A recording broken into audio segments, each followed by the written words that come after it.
दोस्तों नमस्कार। DSA law point में आपका स्वागत है।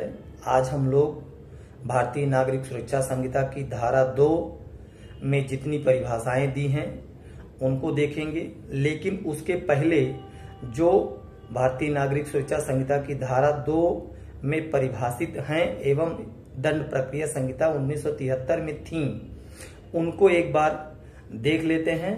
उसके बाद आगे फिर बात करते हैं। धारा 2A श्रव्य दृश्य इलेक्ट्रॉनिक ऑडियो वीडियो इलेक्ट्रॉनिक की बात करता है, परिभाषित करता है। धारा 2B जमानत की बात करता है। 2C जमानती अपराध की बात करता है, जो दंड प्रक्रिया संहिता 1973 की धारा 2A में थी। उसके बाद 2D जमानत पत्र की बात करता है। 2E बंध पत्र की बात करता है। 2F आरोप की बात करता है, जो कि दंड प्रक्रिया संहिता 1973 की 2B में थी। 2G संज्ञेय अपराध दंड प्रक्रिया संहिता 1973 की धारा 2C में थी। 2H परिवाद की बात करता है, जो दंड प्रक्रिया संहिता 1973 की धारा 2D में थी। 2I इलेक्ट्रॉनिक संसूचना, ये दंड प्रक्रिया संहिता 1973 में नहीं थी, इसे नया जोड़ा गया है। 2J उच्च न्यायालय दंड प्रक्रिया संहिता 1973 की धारा 2E में थी।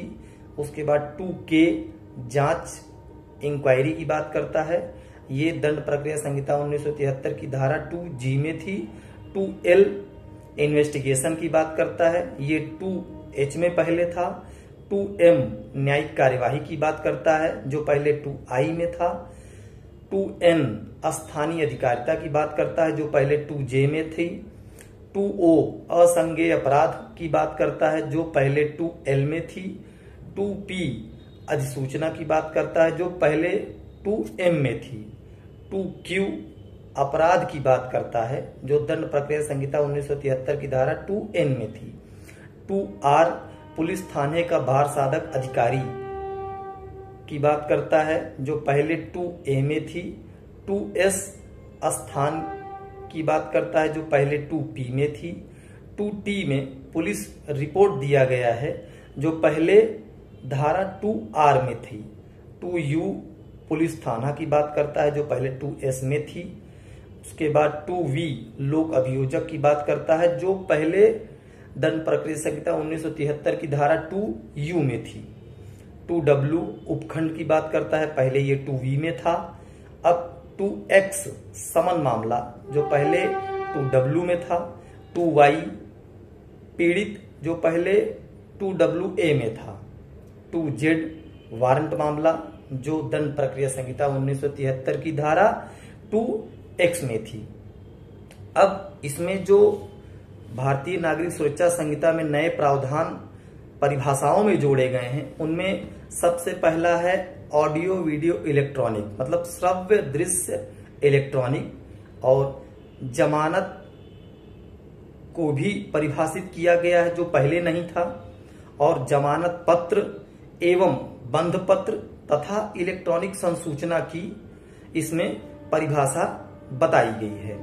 अब सबसे पहले हम श्रव्य दृश्य इलेक्ट्रॉनिक, जो धारा 2A में है, उसकी बात करते हैं। वो क्या प्रावधानित करता है? वो ये प्रावधानित करता है कि श्रव्य दृश्य इलेक्ट्रॉनिक से अभिप्रेत है कि वीडियो कॉन्फ्रेंसिंग की प्रयोजनों के लिए इसमें पहचान की आदेशिका को अभिलिखित करना। इसका मतलब है कि recording of process of identification and search, तलाशी और सीजर, अभिग्रहण एंड एविडेंस और transmission of electronic communication, electronic संसूचना का पारेषण और ऐसे अन्य साधन जिन्हें राज्य सरकार उपबंधित करे, तो ये सब जो है श्रव्य दृश्य इलेक्ट्रॉनिक अभिलेख में आएंगे। ये सभी जो है श्रव्य दृश्य इलेक्ट्रॉनिक ऑडियो वीडियो इलेक्ट्रॉनिक माने जाएंगे। इसमें सेल वर्ड का प्रयोग किया गया है, मतलब कि ये सभी अगर उसमें दिए गए हैं तो ये इनकी उपधारणा करनी होगी, ये माने जाएंगे। अब 2B जो जमानत का नया प्रावधान पहले दंड प्रक्रिया संहिता 1973 में नहीं था, इसे जो जोड़ा गया है ये कैसी बात करता है कि कोई अधिकारी या न्यायालय, कोई अधिकारी या न्यायालय कतिपय शर्तों के अधीन अपराध किए जाने के अभियुक्त या संदिग्ध व्यक्ति द्वारा किसी बंधपत्र या जमानत के निष्पादन पर विधि की अभिरक्षा से ऐसे व्यक्ति का छोड़ा जाना। इसका अर्थ ये होता है कि जब कोई व्यक्ति किसी पुलिस, किसी अधिकारी या किसी न्यायालय की विधिक अभिरक्षा में है, तब जो बंध पत्र या जमानत पत्र जो न्यायालय आदेशित करती है उसके निष्पादन पर जब उसे छोड़ा जाता है तो उसे जमानत कहते हैं। आगे 2C जमानती अपराध। तो जमानती अपराध हमारे दंड प्रक्रिया संहिता 1973 में था और इसमें भी वही का वही है, जिसमें यह है कि जो प्रथम अनुसूची में जमानती के रूप में दिखाया गया है या किसी अन्य विधि में जमानती बनाया गया है वो जमानती अपराध हैं और अन्य सभी अजमानती अपराध हैं। अब 2D में जमानत पत्र की बात की गई है। जमानत पत्र जो कि पहले दंड प्रक्रिया संहिता 1973 में था नहीं, अब इसे जब जोड़ा गया है तो इसकी जो परिभाषा दी गई है इसके निर्माताओं द्वारा वो ये दी गई है कि प्रतिभूति के साथ छोड़े जाने के लिए कोई वचनबद्ध अभिप्रेत है। प्रतिभूति मतलब कि undertaking for release with the surety.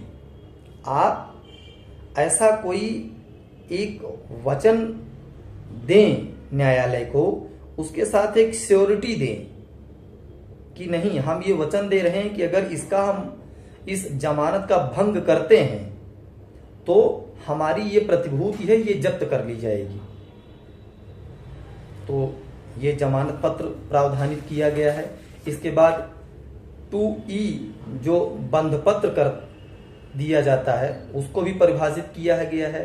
उसमें ये कहा गया है कि प्रतिभूति के बिना छोड़े जाने के लिए जो व्यक्तिगत बंधपत्र या वचनबद्ध अभिप्रेत है, मतलब कि undertaking for release without surety. हम जब कभी कहीं से अपने जमानत या अपने छोड़ने के लिए कोई बंधपत्र देते हैं तो उसमें व्यक्तिगत रूप से बिना किसी श्योरिटी के, जैसे होता है कि कोई व्यक्ति न्यायालय में सरेंडर किया, सरेंडर करने पर न्यायालय करीब 20,000 या 25,000 का उसको कहती है कि आप इसमें व्यक्तिगत बंधपत्र भरिए कि अगर आप इसका उल्लंघन करेंगे तो इसके दायी होंगे, इसको आपको भरना पड़ेगा। तो वही बंधपत्र होता है। तो उसको भी इस भारतीय नागरिक सुरक्षा संहिता में परिभाषित कर दिया गया है जो कि पहले उसमें नहीं था। उसके बाद 2F चार्ज एक महत्वपूर्ण विषय है किसी भी विचारण का, किसी भी अपराध का बिना आरोप लगाए न्यायालय आगे विचारण की कार्यवाही किसी भी अभियुक्त व्यक्ति के विरुद्ध नहीं करती है। इसे 2F में परिभाषित किया गया है। जो परिभाषा संहिता में दी गई है वो बहुत थोड़ी सी है, लेकिन आरोप का उससे ज्यादा बड़ा मतलब है।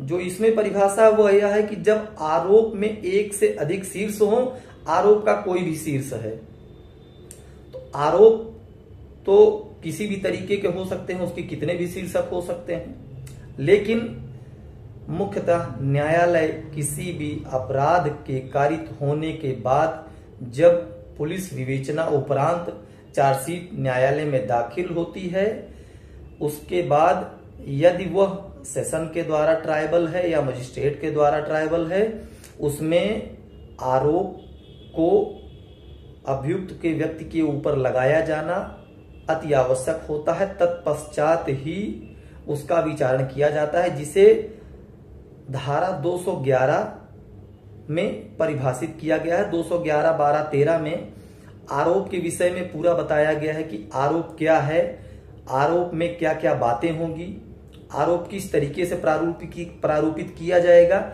इन सब के विषय में आरोप में दिया गया है। अब 2G संज्ञेय अपराध, 2G में संज्ञेय अपराध परिभाषित किया गया। तो संज्ञेय अपराध एक ऐसा मामला होता है जिसमें पुलिस अधिकारी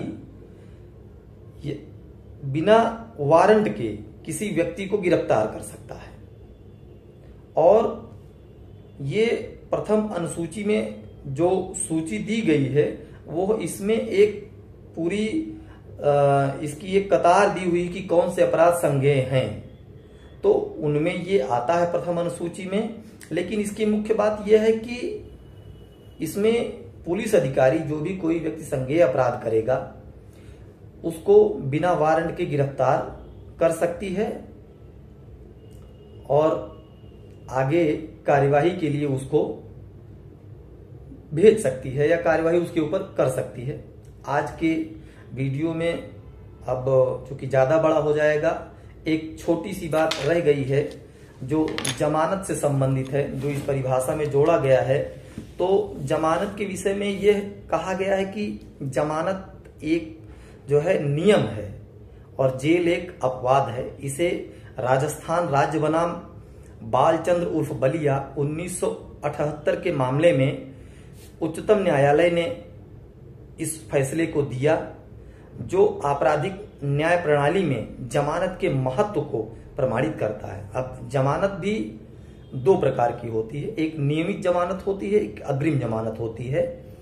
और नियमित जमानत को न्यायालय द्वारा धारा 436 जो CRPC 1973 है उसके आधार पर 436, 37, 439 में देती है, मगर अग्रिम जमानत धारा 438 में दी जाती है। ये एक अलग विषय है, अग्रिम जमानत और ये नियमित जमानत, इसके विषय पर हम कभी बात करेंगे। लेकिन जमानत में ये दो चीजें आती हैं, इसका हमें और आपको ज्ञान होना चाहिए। आज की इस वीडियो में बस इतना ही। कल हम इसके आगे परिवाद से धारा 2H से आगे सीखेंगे। धन्यवाद।